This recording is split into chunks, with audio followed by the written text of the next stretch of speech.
Welcome to This Explainer. Today we're unpacking a really fascinating multi-million-dollar contradiction happening right now in the financial sector. We're going to figure out exactly why massive AI investments in banking customer care are completely stalling out and, more importantly, how the smartest institutions are actively rewiring themselves to unlock the technology's true transformative value. Look, if you follow the AI space in finance, you know expectations are just sky high right now. But the realities on the ground, well, they're telling a very different story. So let's dive straight into this mystery. Right now, banks everywhere are pouring absolute millions into contact center AI. We're talking advanced voice bots, real-time sentiment analysis, the whole co-pilot setup. And they're doing this expecting a massive payoff, specifically a 30 to 45% reduction in costs. But here's the reality check. In boardrooms across the industry, a serious reckoning is looming. Why? Because those massive anticipated gains simply aren't showing up. The ROI is missing in action. Now, the crucial thing to understand here is that this missing value, it is rarely a failure of the technology itself. The tech is incredibly powerful. The failure is all about integration. Institutions are stumbling because they're taking this cutting-edge, brilliant AI and just layering it directly on top of broken, outdated legacy operating models. They're treating the symptoms, not the structural disease. It's kind of ironic, really. They're spending millions to automate broken processes instead of fundamentally redesigning them. To truly grasp why this value stalls out, we have to look at three structural failures or gaps that happen when banks try to plug these powerful tools into disconnected workflows. These are the process gap, the operating model gap, and the governance gap. Let's start by unpacking that first one, the process gap. This happens when banks make the mistake of treating highly complex customer issues as simple monolithic categories. Basically, they end up automating their own inefficiency. I love this example because it perfectly illustrates the point. A major U.S. credit union thought they'd found the perfect, easy category to automate: login issues. Makes sense, right? But when they dug deeper, they realized a huge chunk of these weren't simple password resets at all. They were actually complex multi-factor authentication failures that, by their very nature, require high-touch human support. If you just slap an AI copilot onto a high-level bucket like login issues, you completely ignore the root cause complexity. You aren't fixing the problem, you're just putting a very expensive high-tech Band-Aid on it. Let's look at another scenario: auto loan payment calls. For one banking client, trying to automate this specific category seemed like a total no-brainer. It made up about 3.7% of their total call volume. It looks like a neat, tidy little category you can easily hand straight over to a bot. But a deeper analysis revealed a pretty startling truth. Out of that initial group, only 20% of those specific auto loan payment calls were actually standardized enough to be handled by AI without introducing some serious risk. Just 20%. The rest were a mess of outside institution payments, technical glitches, and complex credit assessments. And what that means is the remaining 80% of those calls can't just be waved away by an algorithm. They require actual rewiring. You literally have to step back and reconfigure the cross-functional processes and clean up the underlying data before AI can safely touch them. Think about the human element for a second. The most advanced AI tool in the world provides absolutely zero relief to a call center agent if that agent still has to spend 70% of their time manually clicking between 10 different legacy systems just to solve that remaining 80% of complex inquiries. All right, moving on to our second structural failure, the operating model gap. Here we see a massive issue with misaligned incentives. There's often this huge disconnect between the innovation lab building the AI and the C-suite that's footing the bill. The innovation lab might be high-fiving over a 90% AI containment rate, which just means the bot finished the call without handing it to a human. But if the root cause of the customer's problem wasn't actually solved, that exact same customer is going to call back 3 days later, probably angrier than before. And ultimately, that drives up the exact metrics the C-suite cares about. The total cost per contact goes up, and customer satisfaction scores tank. This operational disconnect frequently leads to what we call a surge and retreat pattern. It's disruptive, and honestly, it's dangerous for business. Banks get eager and prioritize the aggressive replacement of human agents over actually augmenting them.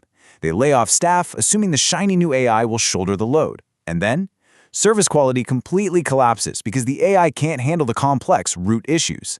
This forces the bank into a panicked, incredibly expensive retreat right back to human-led support. Finally, we hit the governance gap. In banking, as you know, AI operates under incredibly strict risk constraints. We're talking fair lending laws, explainability requirements, complex data residency rules. The failure here happens when risk and compliance teams are treated as a final, annoying roadblock right before launch, rather than being integrated as design constraints from day one. When banks build the AI in a silo and then hand it to legal at the 11th hour, they immediately hit a brick wall.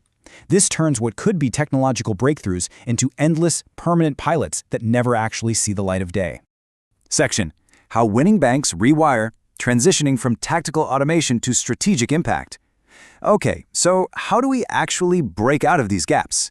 Let's switch gears and see how leading banks are successfully rewiring their operations to make the leap from piecemeal automation to massive strategic value. There are 5 distinct steps that winning banks are taking to rewire their organizations. And I want you to notice that step 1 completely flips the traditional script. They don't start by sitting around a table asking, what tasks can we automate? Instead, they use AI to leverage demand intelligence. They use advanced analytics to find out exactly why customers are calling in the first place. Here is a perfect example of demand intelligence in action. One global fintech company used AI to analyze thousands of their dispute transcripts, and they found out that a staggering 50% of all dispute calls were driven by just one single root cause: customers trying to file a new dispute for an unauthorized transaction. By identifying that exact root cause, the bank was able to fix the digital journey up front. You literally eliminate the demand before a customer ever feels the frustration that makes them pick up the phone. Beyond just eliminating demand, leading banks implement a few other key rewiring strategies. First, they heavily optimize their existing workforce management to free up capacity, basically closing performance gaps before they ever even consider replacing agents. Second, they know that an off-the-shelf generic AI doesn't understand banking complexity, so they strictly fine-tune their models to highly specific banking regulations, specialized taxonomies, and internal codes. This means agents can actually trust the AI. And third, they shift AI from being just a glorified standalone search bar into active real-time agent support. Imagine an AI that actively drafts compliant disclosures and flags fraud risks live while the agent is still talking to the customer. Now, to manage all of this effectively, winning banks establish structural AI ownership by adopting a lab and factory setup. The lab focuses purely on identifying and building standard reusable AI components. Think something like a universal authentication module. Then, the factory takes those components and rapidly scales them across different specific use cases throughout the entire bank. By making their approach modular like this, banks can actually reduce their total AI investment by more than 50% and accelerate their delivery times by up to 70%. It's a game changer. The ultimate, overarching goal of all this rewiring is actually pretty straightforward. Think about the old fragmented model. You've got an isolated AI co-pilot awkwardly sitting on top of 10 different legacy systems, and the human agent is just drowning in the middle, frantically searching for information. Now compare that to the rewired orchestrated model. Here, the AI acts as an intelligent orchestration layer. It seamlessly pushes all the relevant data directly into one single unified agent workspace. It drastically reduces the agent's cognitive load and totally automates all that tedious manual logging. Section: Measuring True AI Success, the concrete outcomes of a rewired operating model. Let's talk numbers and see how this builds into real-world results. Because when a bank actually achieves this level of orchestrated integration, the performance improvements aren't just incremental, they are absolutely staggering. Just take a look at these metrics. A properly aligned, rewired AI transformation can deliver a 25 to 40% reduction in overall call volume simply by fixing those root causes we talked about. By removing the burden of agents constantly toggling between systems, average handling time drops by 10 to 20%. And the best part, at the exact same time efficiency goes up, quality goes up too. First call resolution improves by 15 to 25%, and customer satisfaction sees a massive 10 to 15-point jump. Even quality assurance costs drop by 20 to 30%, because instead of relying on manual spot checks, automated AI can seamlessly monitor 100% of the transcripts.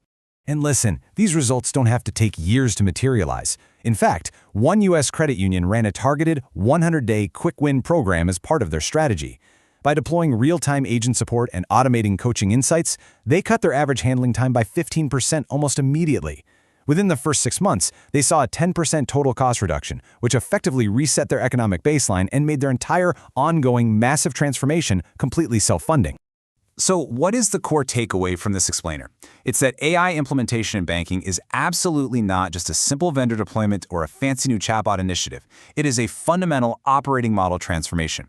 The long-term prize here is a permanent step change in productivity. Ultimately, success isn't going to be defined by which institution goes out and buys the most expensive, advanced AI tool. It's going to be defined by who has the institutional courage to dismantle the legacy structures that are holding that technology back. As the gap between the rewired industry leaders and the legacy-bound laggards continues to widen and widen fast, the boardroom conversation really has to shift. You have to ask yourself and your organization, are you treating AI as just a tactical toy, merely slapping superficial layers on top of broken processes? Or are you truly rewiring your operating model for competitive survival? Definitely something to think about as you look at your own organization's roadmap. Thanks for joining me on this explainer, and keep questioning the process.